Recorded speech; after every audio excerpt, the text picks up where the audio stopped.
Okay, Grandpa. Are we going? Yeah. Okay. So first tell me about you and Grandma and how you met. Well, let's see. I don't know where to start. I was You were a Marine. in the Marine Corps for 4 years during World War II.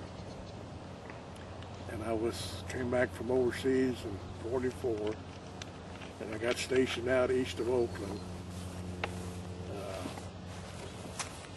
There was nothing out there but just open country. Yeah. Had a big naval base, and I got stationed there on a general court-martial prison as a guard. And I got over to solitary cell block. But to get back to the start of it, I was in the barracks, and we had double-deck bunks. And of course, the new guys get the top bunk. You don't get the bottom bunk. So I was on the top bunk. And the guy below me, he was from Pennsylvania, out of the 1st Division, and he had the bunk below me. And he had the stink in his feet I've ever smelled. His name was Harold Rapley. And then I got out of the regular guard over into the solitary, where the nasty guys were.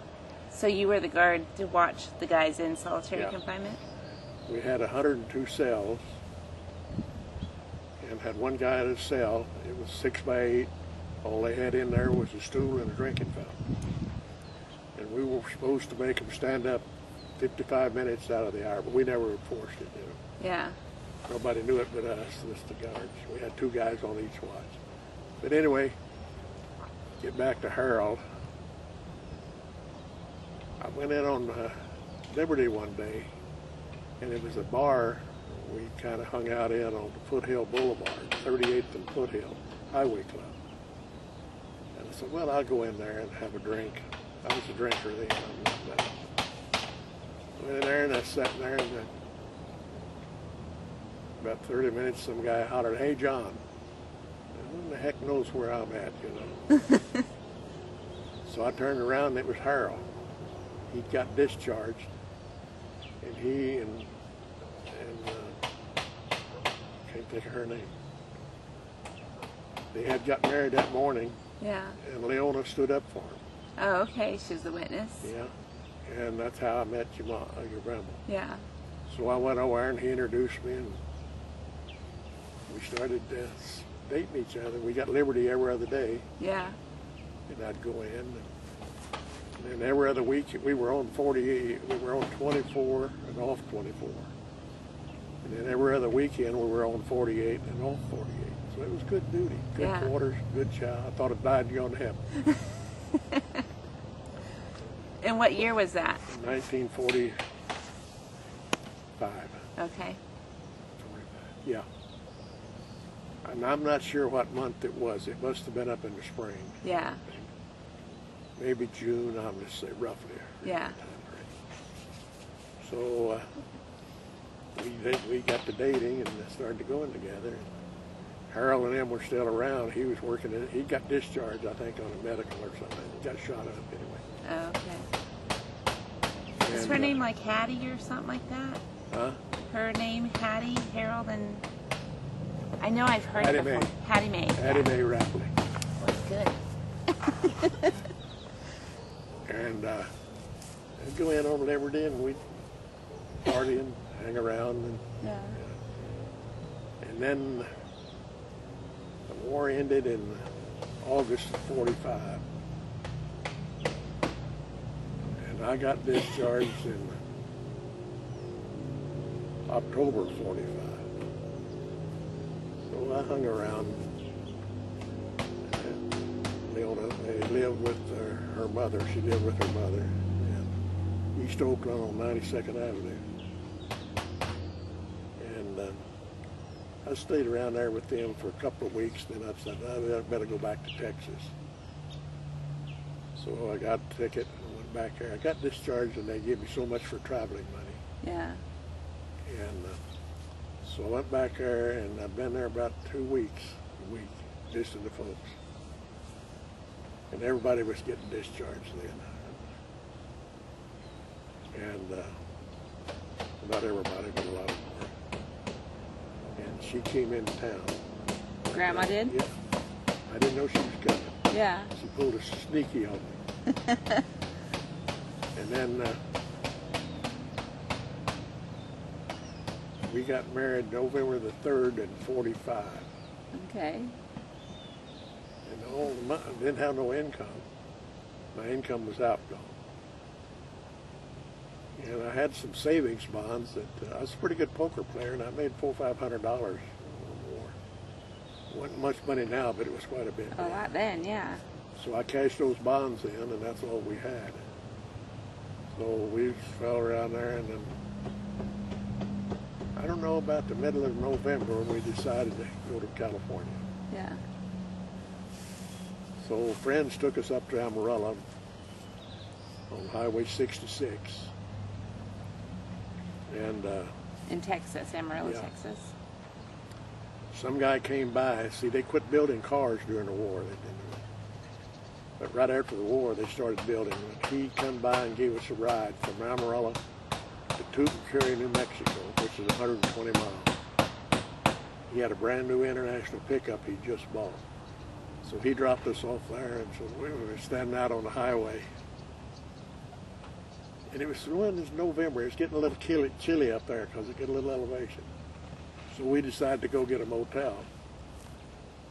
Walking down the highway, and a guy pulled up in a 1936 Plymouth four-door sedan.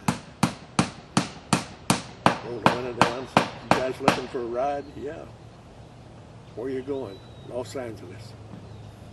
So we got 2 rides between Amarillo and Los Angeles. We drove all night and all day the next day. Oh my. And we got into L.A. along 5 or 6 o'clock in the afternoon. Why were you going to L.A.? Well, that was the road home. Oh, okay. So it was just That's a where stopping point on the way. That's where he was going. He was from L.A. Gotcha. And we were from Oakland. Yeah. And we dropped off there, so we got a motel and spent the night in a hotel. Got up the next morning, had breakfast, had a streetcar or some kind of transportation, went out to the edge of town, so we rode it out there. And I think we got a ride to Bakersfield, riding. And then we got a ride from there to Tracy, I believe. And either that or the guy. And then we got a ride into Oakland. Yeah. So we lived with her mother, and them. They had a house there, and her sister. Was it Aunt May? Yeah, May, her and Clarence. And they had 2 houses on one lot, and we lived in the back house. Oh, okay. I didn't know that. And she was working at Owens, the Illinois Glass Company, and she got me on there. And I went to work for Owens January the 17th of 46 for 96 cents an hour. Holy cow. I thought I was rich. I'd never made 96 cents an hour in my life. It was right after the Depression. Yeah. And we lived with her, well, misfortune there. She passed away in January, I think the day I went to work for Owens, or the day after. January the 17th, she had the asthma back, and she got pneumonia. Oh, wow. And she passed away. What was her name? Ona. Ona? Probably Leona, probably, Yeah. I guess. They call her.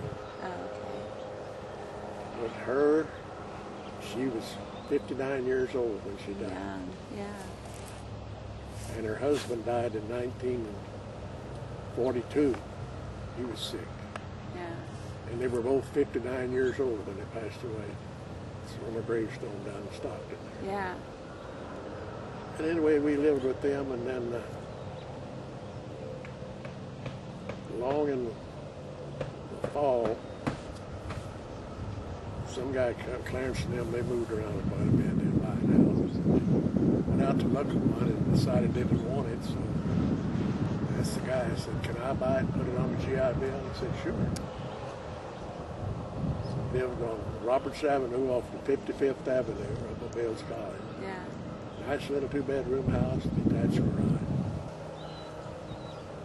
And it cost me $100. The closing cost and everything. I moved in. The house?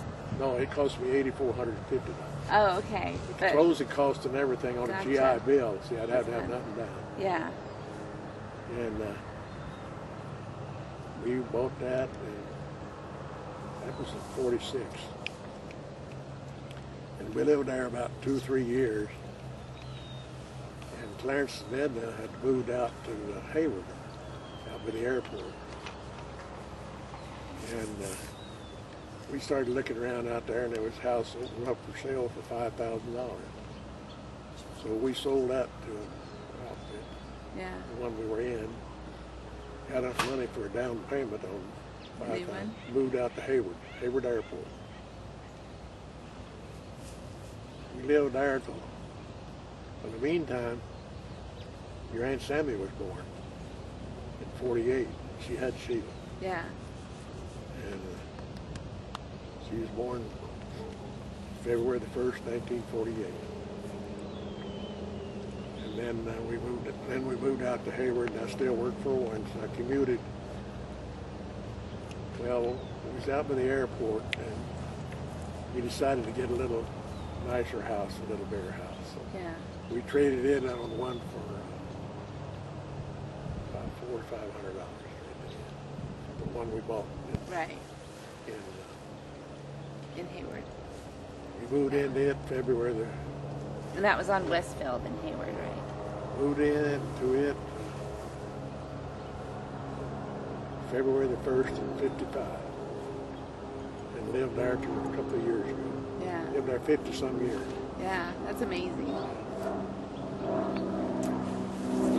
Meantime, we survived a good life. Yeah.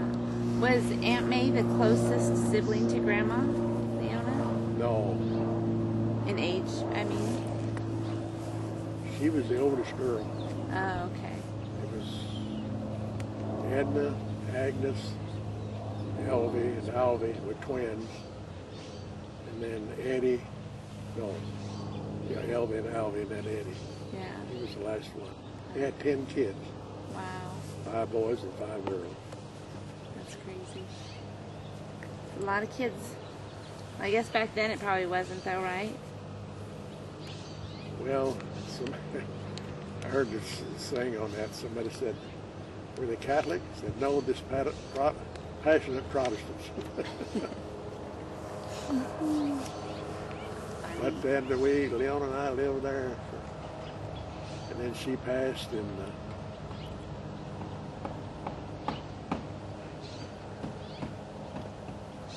October the 12th of 92. Yeah, right after you were born. Yeah, you guys had to leave to go back. You went to Yuma, right before she passed? Well, she died in Yuma. Yeah. So you guys were here in Hayward, and I was pregnant with Greg, and you went back to Yuma, and shortly after I had him, and then Grandma passed. You remember when Greg was probably 3 years old. Uh-huh. When you had Matthew, Uh-huh. and we went over to see Matthew. Kathleen and I, we got with her. Yeah. That was I don't know what year that was. 90, That would be 96. 96? Yeah. And we went over to see Matthew. And we were there for a couple of hours, I guess, and then we left. She had a big purse, and he insisted on carrying that purse out to the car. It's too big here, you can't carry that. Oh, he wouldn't turn it loose.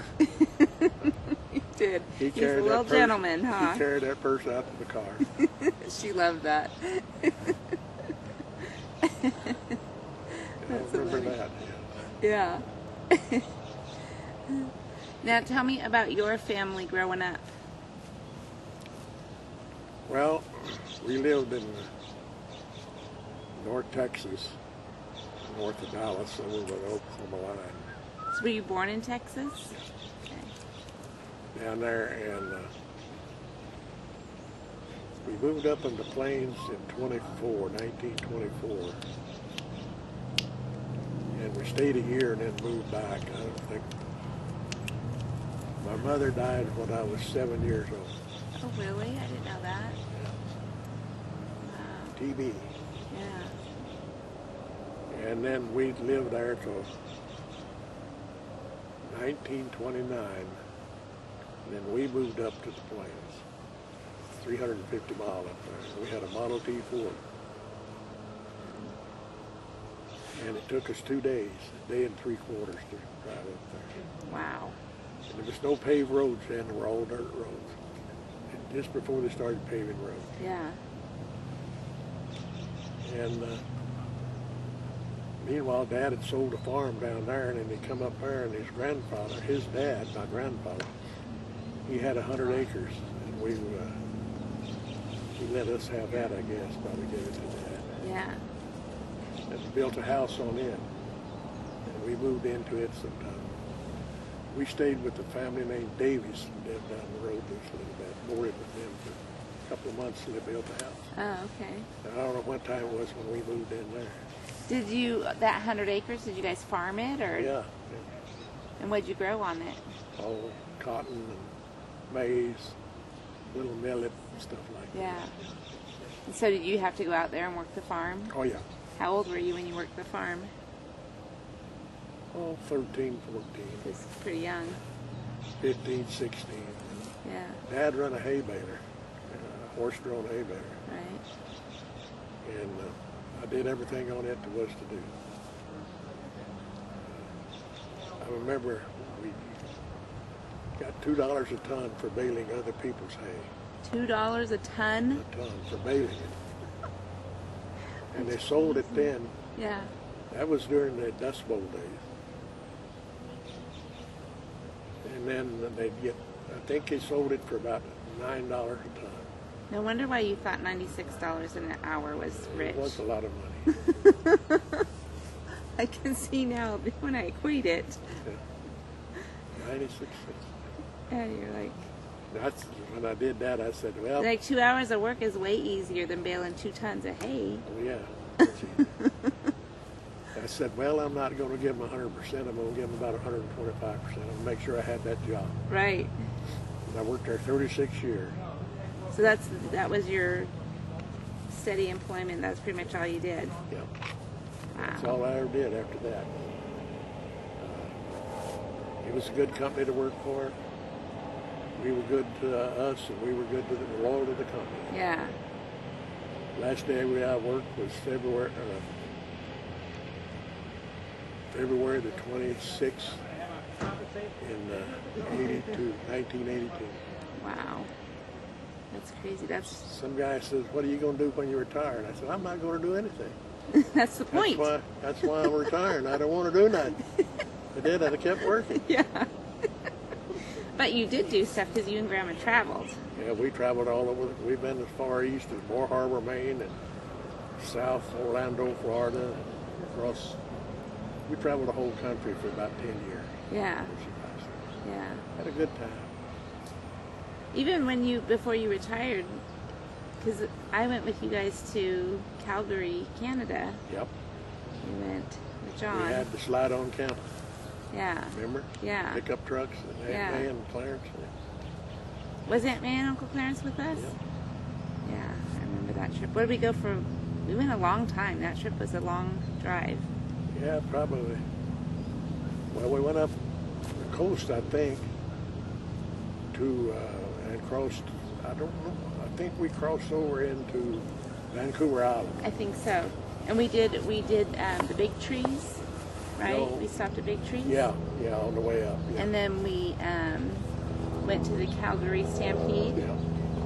Remember we went to the Stampede and it had a drought there? And it was raining. They were so happy for it to rain. Remember? It got I don't cold. remember that, yeah. And they all said, "We're only going to be up here one time." let's get the best seats in the house. Thank God she did. Yeah. Because it was enclosed. Right. And it was raining and mud and stuff. It was a good show. Yeah. I remember the show, the rodeo and stuff. And That was neat. And then we went and rode in an airplane, my very first airplane ride. yeah, that was. Do you remember that? It was a little one of those little seaplanes, yeah. And who worked the deal with the pilot? When you guys worked the deal? I don't know. Because you flew wanted. around. I don't know if that was on Vancouver or Vancouver Island Yeah. or the mainland. It was about 30 miles across that channel. Because I remember you guys were gonna pay so that John and I could ride in it, and the pilot was waiting to get a couple more passengers to make it worth his while to do it, and he was having a hard time finding other passengers. So you and Uncle Clarence made a deal with him that you'd pay him a certain amount for all of us to go. I guess, yeah. And I forgot about that. Yeah, and then so you and Uncle Clarence and me and John went. Yeah. We saw all of whatever we were supposed to see. Yeah, that was a lot of fun. That was, yeah. Then we left south and went out of there. Ended up, God, I forgot now. Went down through the Panhandle of Idaho. Down to, we didn't get the dog that time, did we? I don't recall. Because I was pretty young, I think. How old was I? Maybe 12 or 13? I was pretty young. Yeah. No, we didn't. That was a different time. That time, I think we went over into, no, we were by ourselves that other time. That's when we got the little poodle. Yeah. He wasn't with us then. What was that dog? Sissy? Yeah. Black and white poodle. Yeah. We got her in Ontario, Oregon. She was a good dog. Yeah. How old were you when you joined the service? 21. Okay, young. Almost 22. Yeah. I was sworn in January the 1st, 1942. Joined New Year's Eve. Signed up in Amarillo, and they put us on a train. We went to Oklahoma City. There's about 100 of us all together that Yeah. went in all branches of the service. Mostly Army, mostly Navy and Marine Corps. Yeah. We got into Oklahoma City, and it snowed. It was about 8-10 inches of snow on the ground and cold. And we had to go down to the post office, the federal building, the next morning. We went down there, and they examined us. And we passed. You raised your right hand and swore in. Yeah. Then they put us on the train right after all of that, and we headed for San Diego. I think it took 2 nights and 2 days. We got into San Diego about 7 o'clock in the morning, roughly. It was right across the Mexican border. Yeah. Got into San Diego, and they segregated us Marines from the rest of them. And I remember they lined us up along the wall on the depot, Yeah. And an old gunnery sergeant had about 25 years in the Marine Corps. He put his hands behind his back, walked up and down, shaking his head. He said, "This is the sorriest looking bunch of humanity I've ever seen in my life." I told the guy next to me, "We're in trouble, boy. Yeah. We're in trouble. You've done it now. We've done it." What made you sign up? Well, I almost went in 1940. Mm-hmm. Me and my future brother-in-law. We went up there and talked to the guy and went back to Tulia. And he said, "I'm going up and join the Corps." I said, "Well, I got a job then, driving a truck, hauling grain." Yeah. I had 2 trucks. They were filling one while I was driving it in the elevator about 10 miles back. And that was from 8 o'clock in the morning till dark at night. Yeah. And I worked there for, it's the best job I ever had in Texas. I think he paid me $25 a week, I believe, for that. $25 a week? Yeah, WC County Grain Company. Yeah. But then, I was in 40, so then that paid it out after they got all the harvest done, and then you just take whatever you can get. Yeah. Worked on a farm for a guy for $9 a week. Room board. Yeah. And then got to drive in a little bit for a guy from Kenneth Hall. We go down to south central Texas. That's on east of Waco. A lot of people call it Waco, but it's Waco. And we go down there and he'd buy live hogs, feeder shows. Little, they weigh 25, 30 pounds. Yeah. And we double-decked the trailer, had a 30-foot trailer, Chevrolet tractor. We'd load up those hogs just about an hour and a half with sun. And we'd put wheat straw on the top deck and bottom deck. Right. And he'd go down and buy a 300-pound block of ice and chip it up on the top deck. So if a hog gets hot, he'll die. Okay. And that's why they waller in mud to keep Yeah. cool. And we'd pull out there about sundown, a little before, and drive all night. I would. He'd sleep and I'd drive. Yeah. I remember one time we got in, went up, had a blasted road, was hard to drive on. It had a hog back like that. You had to fight the wheel all the time to Yeah. keep it up. Got into Fort Worth and had to go up a little hill, and there was a stop sign on the hill. So I don't want to stop on that hill. Yeah. So I wrapped it up pretty good and made the light. And just got straightened out on 199 going to Jacksboro. He woke up and said, "Where are we at?" I said, "Well, we just pulled on 199 going to Jacksboro. We go to Jacksboro and then pick up another road and go to Wichita." Right. "Oh, hell," he said, "I was going to buy fuel in Jacksboro. I mean, in Fort Worth." I said, Yeah. "Well, it's a little late now. We're 10 miles west of that." Yeah. But thank God we made it on in on that. Yeah, because they didn't have gas stations every 2 miles like they do now. And I remember driving that road at night sometimes when the moon was full. Mhm. Oh, it was beautiful. Yeah. Oh, you could see forever and ever and ever. One time we got into one of those famous Texas windstorms. Never got out of second gear all day long, about 30 miles an hour. Right. He got out and we got in, I guess it must have been Jacksboro when the wind started blowing. I don't know where it was. But there was slats in the siding that he had to get, put cardboard, Right. corrugated paper on that, keep the hogs from getting cold in. Oh, wow.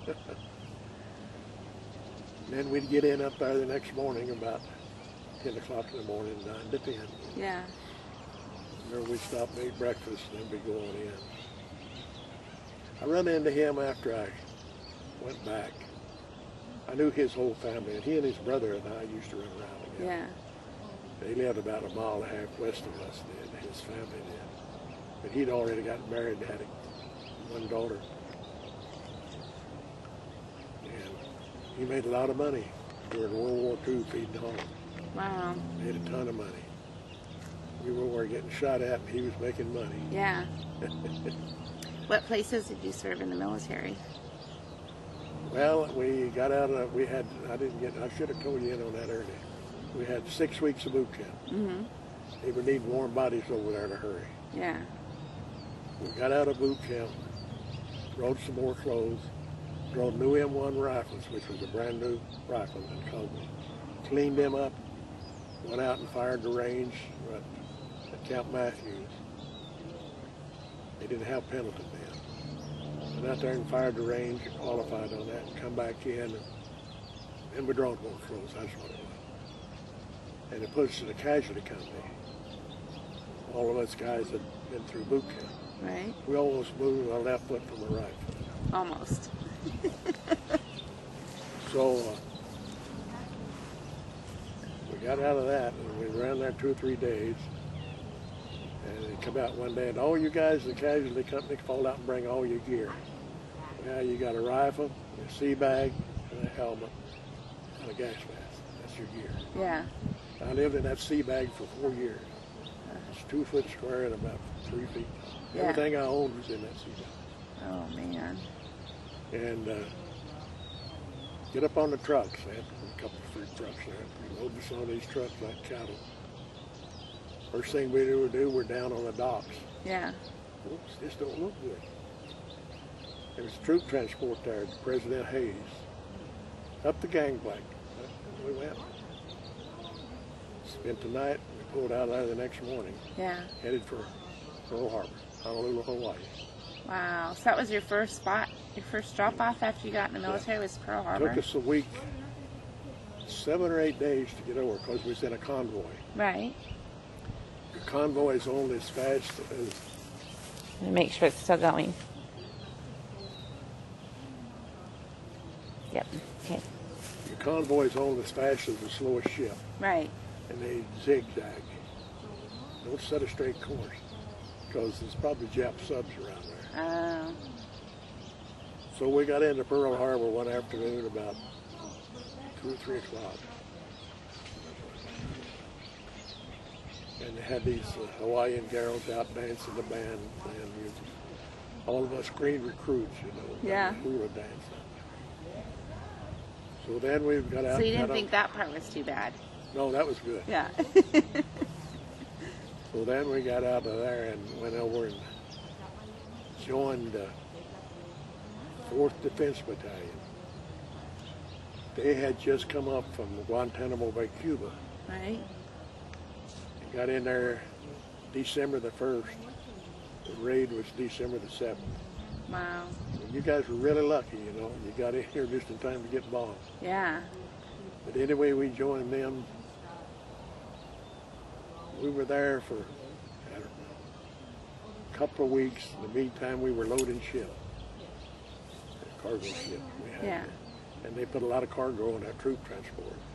You get working parties, you go aboard the ship, you unload it and stack it. Yeah.